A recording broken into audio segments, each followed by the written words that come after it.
So I'm quoting from the San Jose Mercury News, talking about what each NFL team did during Sunday's national anthem during these troubled and divided times. The entire offensive line of the Oakland Raiders, the only line in the NFL made up entirely of African-American players, was joined by virtually the entire team in kneeling or sitting during the anthem. And one of the best offensive lines in the NFL, we understand, which is key to this story. Oh, yeah, they are amazingly effective. Derek Carr was sacked once last year? It's an amazingly seldom. I mean, they did not let Derek Carr get tackled until he got his leg broken. Anyway, I've studied the photographic evidence. There were a couple of black guys on the team who were not sitting, but virtually the entire team was sitting. Head coach Jack Del Rio was standing. Quarterback Derek Carr standing. While his offensive line was kneeling.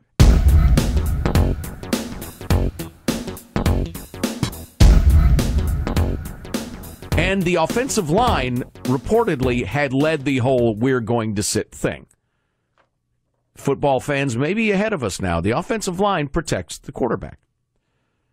The original plan, by the way, was to stay in the locker room, but the NFL said no, because the schedule, we're kicking off right after the anthem, so you have to go out. So the offensive line said, we're going to sit. So Derek Carr, who was never sacked last year, was sacked 4 times by the Redskins, back-to-back on the second series, offensive series of the Raiders. The first series, he threw almost immediately an interception. So that series was over before it began. So for the first full series, he was sacked twice, back-to-back plays. Also, 3 times, the extremely dependable, never does this center, the guy who snaps the ball to the quarterback, snapped it before Carr was ready. 3 times.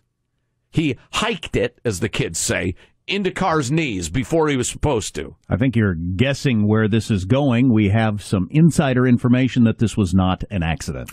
Indeed. A quote from one of the gentlemen on the offensive line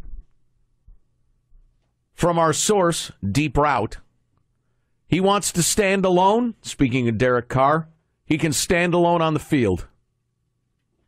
So the Raiders' offensive line threw Derek Carr not under the bus, but under the behemoths of the Washington Redskins for not sitting with them or kneeling with them. If you're fans of the original Longest Yard with Burt Reynolds, you'll remember this sort of thing happening. They allowed him to get sacked because he thought he might get out of prison early for it. And it took him a long time to win the trust back of his offensive line. Well, if this is true, if this story is true, you've got an animosity between a white quarterback and a black offensive line that you can't fix very easily. And the league is just going to completely break down along racial lines. Now, this is getting into paranoia. And the fan base. Go ahead, sorry. And the whole country. Right. So is it a one-time punishment? Have they gotten together and talked to each other? Or are the black guys on the team not going to block for the white guys? At least for one game, that seems to have been a message that was sent. Maybe it was brief. Maybe it was, all right, we're going to let him get hit a couple times, see if he gets the message. All right, it's over. We shake hands and move on. But we don't know. This is getting a little into Paranoiaville, but Deep Route said there were a handful of dropped passes by some of the African-American guys on the team that were, like, really weird. Like, that guy doesn't drop that ball. That happens in the NFL all the time. All the time. He just thought, at the time, boy, that was a weird drop. And then the other stuff came out.